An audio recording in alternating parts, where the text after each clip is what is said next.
There are 20 communities across the country named Hartford, but the Hartford that straddles Washington and Dodge counties is one of a kind, as I discovered in our CBS 58 Hometowns tour.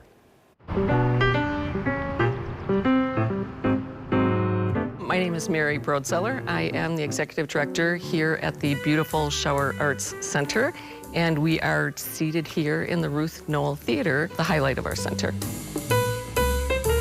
We do a lot of music, a little bit of theater, a little bit of dance. Performers love performing here. The acoustics are great. The environment is great. Everyone just has a wonderful time in this room. It's very unusual for a city this size to have a facility like this. It is very multi-purpose. We have rental space for weddings or private events. We have 4 resident tenant groups, a band, a chorus, a community theater, and an art group.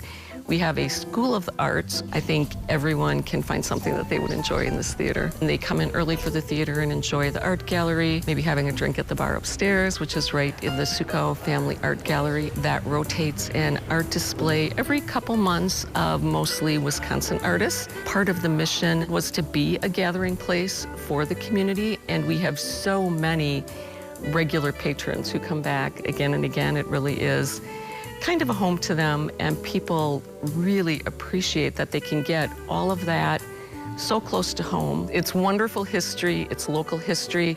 This whole building was once a canning factory, and I love greeting patrons who are coming here for the first time because they're amazed at the uniqueness of it, and most people who come here first for the theater are amazed at how much else goes on here. This is the old Libby's canning factory. Yes.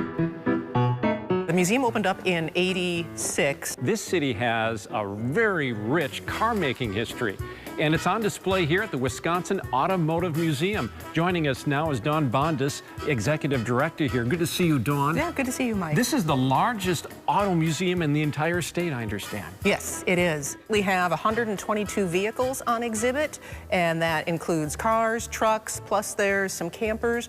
There's the 1003 steam locomotive that's accessed from the second floor, and the Kissel, of course, the car that was made here in Hartford, with 27 of those vehicles on exhibit right now. It started in 1906 and ran through the 1931 model year. It sounds like a long time, but it was a low production car. The total number of vehicles produced during that time was around 26,000.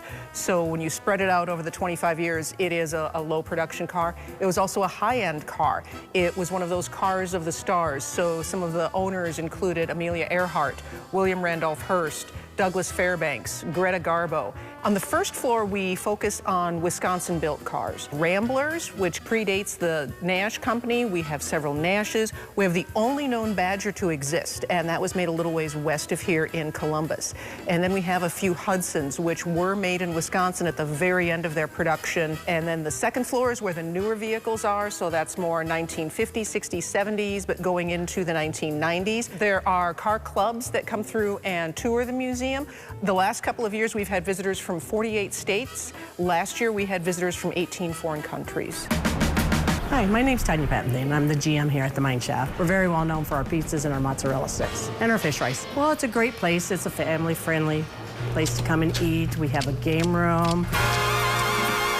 Wisconsin's largest restaurant? Wisconsin's largest restaurant, so we seat 550 people. It's a large restaurant that can hold a lot, so you can hold the whole team where they come out and do pizzas and play afterwards. $1 million game room. They have $1 million worth of games up there to play, suited for a 2-year-old all the way up to an adult. We have a whole staff up there that watches out over the kids too while they're up there and the families are having fun. We have a dining room that attaches to it where you can oversee your kids. Very safe environment, but not just for the kids too. The adults love to get up there and play. We've been here since 1975. The kids grew up here, they went here, they go off to college, they come back and they meet their friends here. It's this little place that you meet, so a lot of entertainment here.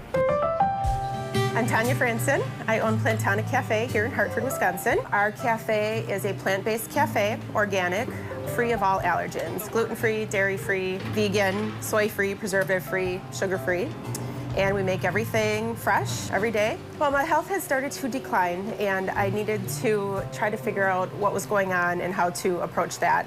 And the more I knew, the more I wanted to know. And the more I learned, the more I realized how detrimental your health could be if you don't make big changes. You know, a lot of people are struggling with food sensitivities, and unfortunately, a lot of what we put in our food, stomach, gut, illness starts in the gut. So I wanted to try to help people learn how to make better choices and have them feel better. We sell a ton of soups because it's hard to find soups without preservatives and fillers, as well as salads. We make our own salad dressing. Our juices, of course, are nutrient dense. You can put a lot of nutrients into the gut.